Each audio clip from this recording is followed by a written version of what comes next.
Hey YouTube, this is SensaSean reporting in for another video, kind of a review collab kind of thing going on. Today we've got Daniel Coombs from the What's Neat This Week podcast crew.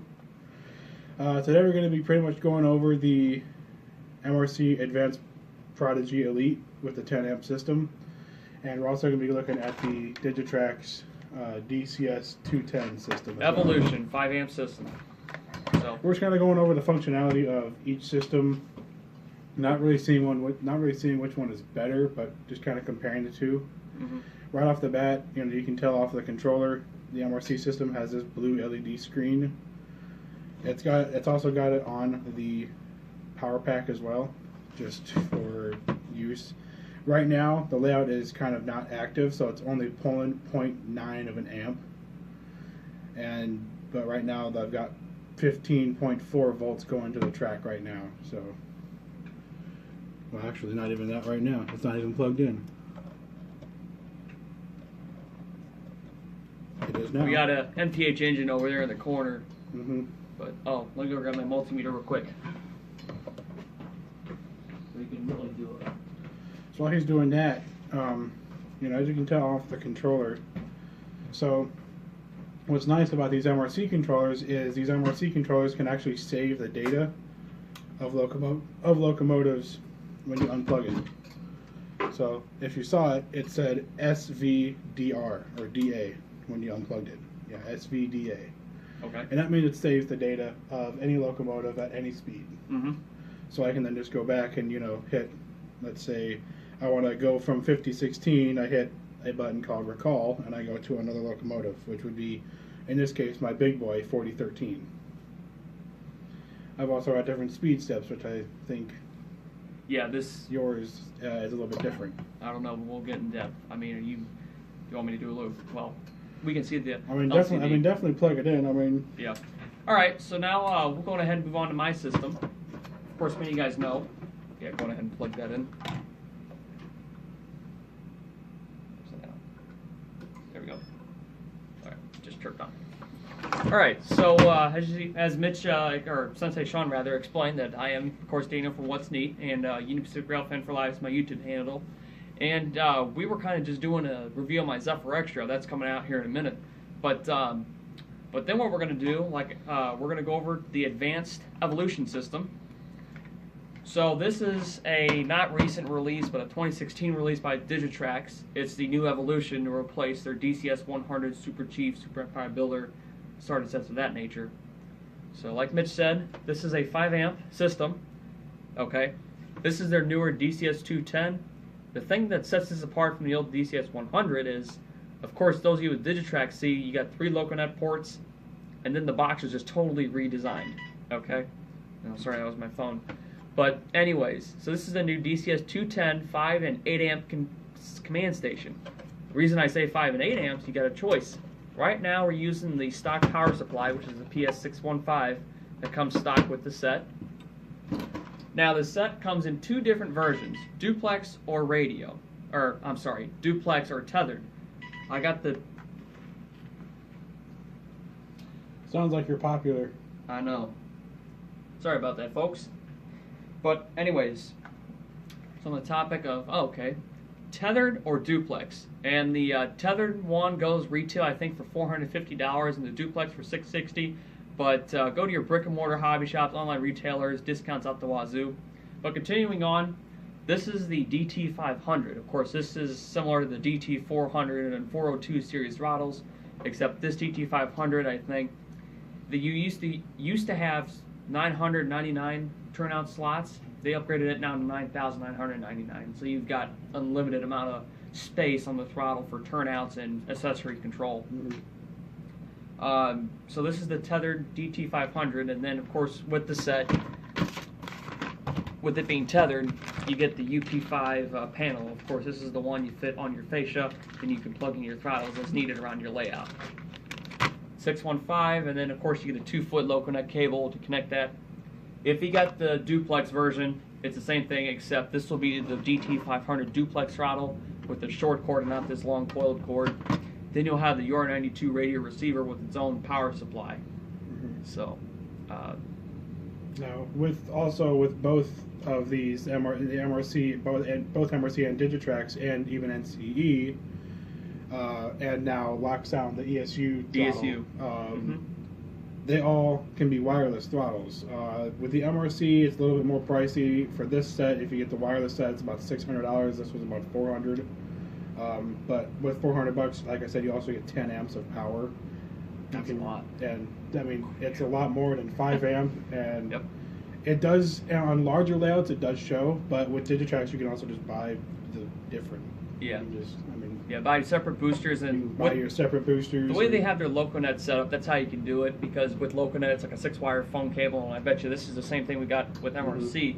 But yeah, it's like what Mitch was saying. You can intertwine so many boosters on a single command station that in those separate power districts, like this layout we've got, what you've got. If we were to have a Digitrax system, I'd say put the command station maybe power district over 2 there. or 3 amps at least. Yep. So, all right.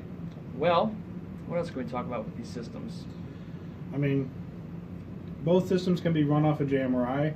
It's a little bit trickier with MRC, just because with MRC you have to buy the separate piece for it, which is for, I mean, it's really just another phone cable, but you have to plug it in from the back side instead of plugging it in from the front side. You don't really want to mess with the factory setting, because that's for the factory to mess with the system. Oh, gotcha. And the cab jack, that's for your wire, and that could be for you. That can be for a booster if you need to. But really, the main thing what you want to find is your cab jacks in the front. Now there are 3 cab jacks. There's 1 in the back and then 2 in the front. One of those can be used for the wireless throttle. Right. It's just the same thing as this, only just has the infrared signal. Yep. And I think it's the same thing with Digitrax, although I think they have the... You know, with different manufacturers, of course, it varies with that particular system. Like you were saying, it's kind of the same thing as a cab jack, it's the same thing as a LocoNet, and the same thing with the 6-wire connection on the NCE. ESU, I mean, you've only got Ethernet to worry about, because the way they got their system set up is it's like direct Wi-Fi internet connection. With their mobile control too, that is a direct Wi-Fi communication, but it's got 7 amps on that starter set. So you just get the command box, kind of like this or like this, and then you get the power supply with it. And of course, that's a separate. And the power supply is about the same size as this, a little bit bigger than the Digitrax PS615 here. But the throttle's also nice to control too, because it's just got that big wheel right on the top, and it's also the great thing about it being ESU is they've made it powered by Android, so you can surf the web on it too.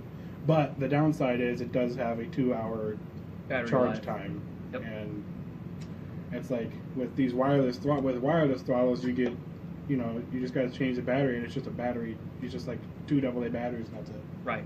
Or in Digitrax's case, the D size. Well, not the D, the 9-volt. Yeah, the 9-volt. What I would recommend from Digitrax, and I had this problem happen. I had, I had 402 duplex and a UT4D duplex that you buy batteries off the shelf from Energizer, Duracell, etc., 9 volts, and it would die in a long time. Then I was having some wireless communication errors, so I contacted Digitrax, and a gentleman named Nate got back with me. Me and him were talking for 10 minutes, and then he said he was troubleshooting some steps to try to solve this problem and hopefully not have to send it in, but if I had to, I'll gladly pay the $25, have him look at it, make sure it's okay. Then he asked, what's your batteries? Because that was the main thing with Digitrax throttles. There's a brand that was under Power X, is now under X2 Power. That's a 9.6 volt lithium battery, 9 volt. Same size as any 9 volt, except it's rechargeable, but charges up to tops of 11 volts. He said you need that because, one, after 5 volts, these throttles, the wireless throttles from Digitrax, will shut down automatically because they need above 5 volts to sustain radio communication back and forth with the receiver. Also, when you, of course, push buttons and you're using power on, like, the DT throttles, you got this backlit LCD screen. Yeah, that little LED on the top kind of is... Well, the LED on the top... Well, I know on the wireless ones, it flashes. It flashes, but only a camera can see. Yep. So, we'll plug this in here and I'll show you. Of course, it starts up. Alright. And then there's your flashlight right there. The way they did this, I heard, it's just so if the room is kind of dark and you're doing an operating session, you can quickly hold down the power and then you can see with your light the car cards, whatever. But I think it's a cool feature. Well, like that. And if you want to run at nighttime, which I have the option too. Yeah, you do. Night. I don't really. Not the area I got. So, but Mitch, I'll tell you what. Now that we've kind of gone over a little bit, why don't we go ahead and put these two on the layout, and we'll do a comparison between power output and locomotive operation. Okay. Just going to plug it into the back here. I only had unplugged it because the locomotive was buzzing at me. You want me to take your phone up and we'll show the yeah. audience. That's why I don't do that. Okay. All right, folks. So again, we got the MRC Prodigy Elite. So right now we've got my triplex on the track, which also just came back yesterday, and that one is number 5016. So obviously because it's MTH, you want to press F3 to fire it up.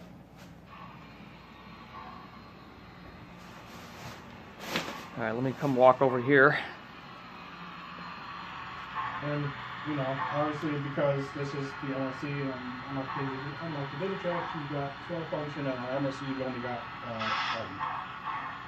so you've got the bell, which is function 1. Bell's function 1. Okay. We got the whistle, or horn, for function 2. It's a nice whistle they got. I like it a lot. It's a nice sound. I know, me too. Obviously your startup. F4 is your crew talk, which we've done in a previous video. But it also starts up the bell, so I'm not going to press it. F5, I think, is the cab. Nope. One of the lights. F6, that mutes it. F8 normally is a smoke unit. It kind of goes back and forth on the functionality of each locomotive from MPH. Right. Well, maybe you can move it and see how much amperage draw you're getting.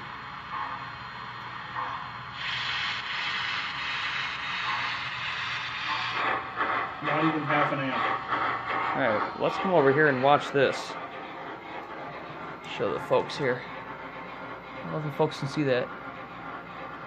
Still cranking out 15.44 hundredths of a volt, but you still got less than an amp draw.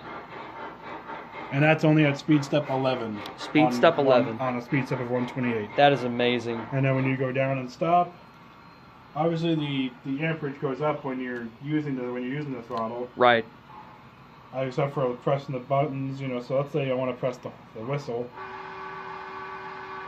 It doesn't even go up an amp. It only goes up an amp when you start moving the engine. Mm-hmm. Now I can have all of my sound locomotives on the track at once, and I can still be under probably 5 amps. Nice. So this is a great system to have. And what's the retail price on this? This one's about $400 to $500, depending on which one you get. If you get the one with the wireless throttles, they run you about $600. Okay. So it's not terrible. So what components do you get in this particular starter set? In this particular set, this really isn't the starter set, but in the starter set, you would get, you know, and a throttle, which is the same size and everything. Right. You still get the same cable. You don't get this. You get one that can actually mount on a table. Okay. You really do, but you do get the DC power supply and obviously the computer cable for everything else. Yeah, for plugging it right into your wall. Mm-hmm. All right. Like behind me. Yeah, exactly. That's our power source right there, folks. The other thing you get on the back is also you only have 4 slots for this. You got your main track, which is on the left side, and then you have your programming track. Okay. So you can run a programming track if you need to. Well, cool.